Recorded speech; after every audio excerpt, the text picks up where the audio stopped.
You'd be forgiven for thinking that in a country that introduced railways to the rest of the world and relies very heavily on railways for public transportation, that they would have a fairly extensive high-speed rail network. The UK currently has 109 kilometres of high-speed rail, HS1, which goes from St Pancras International in central London to the Channel Tunnel. It carries the Eurostar trains as well as high-speed links between Kent and the capital. HS2 was designed to be an ambitious, Y-shaped network. Trains would run from London to Birmingham and then split northwest to Manchester and northeast towards Leeds, massively increasing the capacity and cutting journey times between England's biggest cities. But that plan didn't last. In November 2021, the Leeds leg of the project was controversially scrapped. But hey, at least it's still reaching the north in Manchester. That was until 2 years later, when in October 2023, the government cancelled the Manchester route as well, causing outrage. What remains today is the opening section, a high-speed line from Old Oak Common in West London to Birmingham. Old Oak Common is now positioned as the key London interchange for HS2 services. To understand why this feels so underwhelming, you have to look at what other countries have done.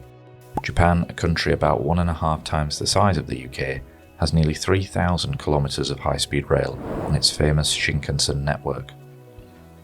You might say, well, Japan has been investing in high-speed rail since the 60s. Of course they're ahead. That's true, so let's look at Europe. Spain opened its first high-speed rail line between Madrid and Seville in 1992.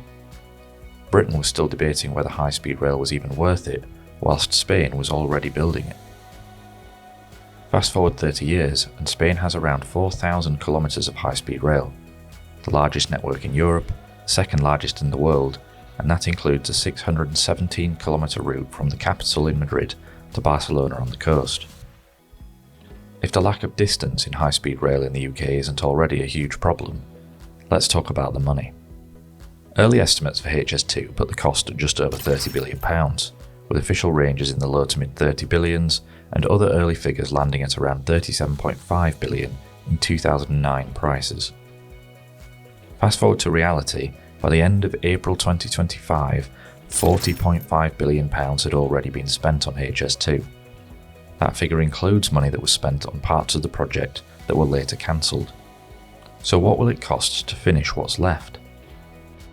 That's where things get messy. Government figures and HS2 Limited's own estimates don't fully align.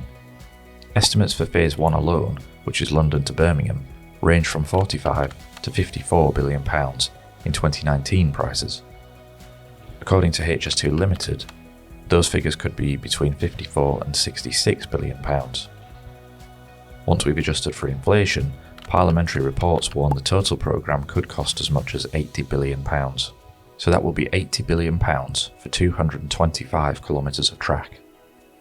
The government has now set funding of £25.3 billion to deliver HS2 over the 4 financial years from 2026 to 2030. Again, for comparison, the 617-kilometre route from Madrid to Barcelona cost €9 billion to build. That's just under £11 billion with adjustment for inflation.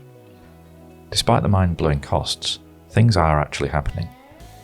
All twin-bore tunnelling on the opening section between Old Oak Common and Birmingham is now complete. Major structures are also finished, including the Colne Valley Viaduct, which is a 2.1-mile bridge described as the UK's longest rail viaduct. But HS2 has also produced some of the most infamous headlines in British infrastructure history. The Bat Protection Structure, often nicknamed the Bat Shed or the Bat Tunnel, has been widely reported to cost between £100 and £120 million. And then there's Euston Station. Euston is meant to be HS2's London terminus, but in October 2023, the government confirmed that HS2 Limited would no longer be building the station. Instead, it would be delivered through a private finance model. As of early 2026, the station design being discussed is a reduced initial build, reported as just 6 platforms designed to be future-proofed for expansion later. So this is the state of HS2, a country with just over 100 kilometres of high-speed rail, a project that began as a national network and has been cut back to a single core line.